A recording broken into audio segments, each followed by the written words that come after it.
अधिकतर ये देखने में प्राप्त होता है कि यदि कोई भी व्यक्ति अपने घर में आजकल शुभ कार्य में, विवाह में, सत्यनारायण व्रत कथा के अवसर पर अथवा नवरात्रियों में या किसी भी अन्य शुभ कार्य के समय अपने घर में यज्ञ कराना चाहता है तो वो सामग्री के रूप में बाजार में बिकने वाली पैकेटबंद सामग्रियों को ले आता है और उसी से हवन करता है। लेकिन मित्रों, ये पैकेटबंद सामग्री शास्त्रानुसार निर्मित नहीं होती है। इसमें न जाने क्या क्या चीज़ें मिली हुई होती हैं जो कि शास्त्र में कहीं भी हमें प्राप्त नहीं होती हैं।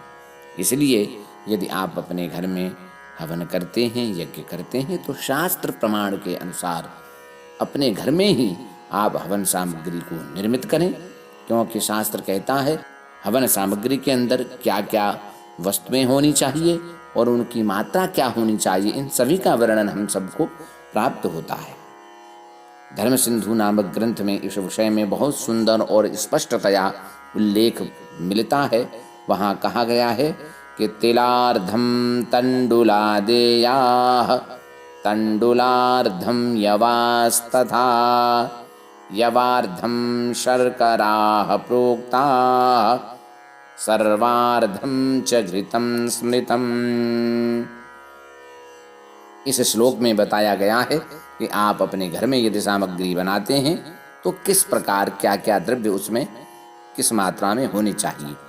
तो सर्वप्रथम कहा गया तिलार्धम तंडुलादेयाः, अर्थात जितने आपने तिल लिए हैं उसकी आधी मात्रा में आप सामग्री के अंदर तंडुल अर्थात बिना टूटे हुए चावल मिलाएंगे।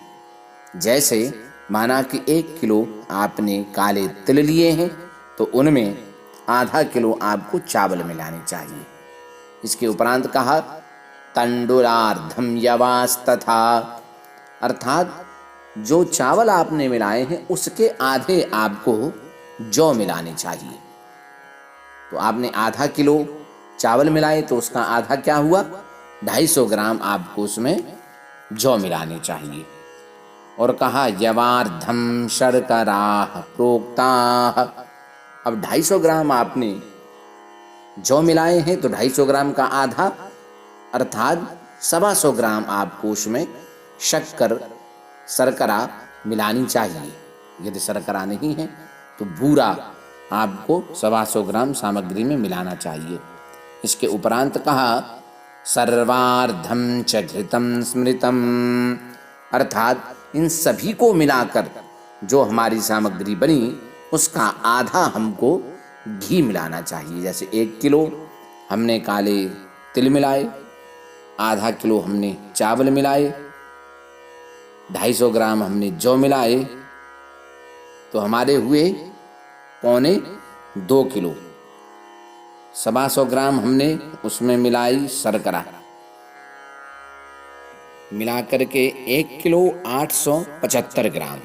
अब इस कुल सामग्री का आधा भाग जो बनेगा उतना ही हमको उसमें घी मिलाना है। तो आधा भाग बनता है हमारा 938 ग्राम। तो हमें इस पूरी सामग्री में 938 ग्राम घी मिलाना चाहिए। ये सब कुछ मिलाने के उपरांत हमारी सामग्री तैयार हो जाती है।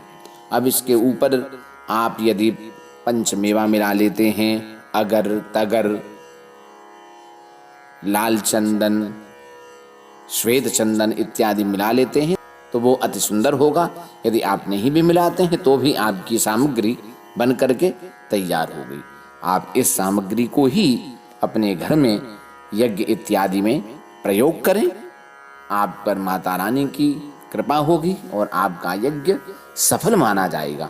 किसी भी यज्ञ में आपको इसी प्रकार हवन सामग्री अपने घर पर ही बनाकर तैयार करनी चाहिए।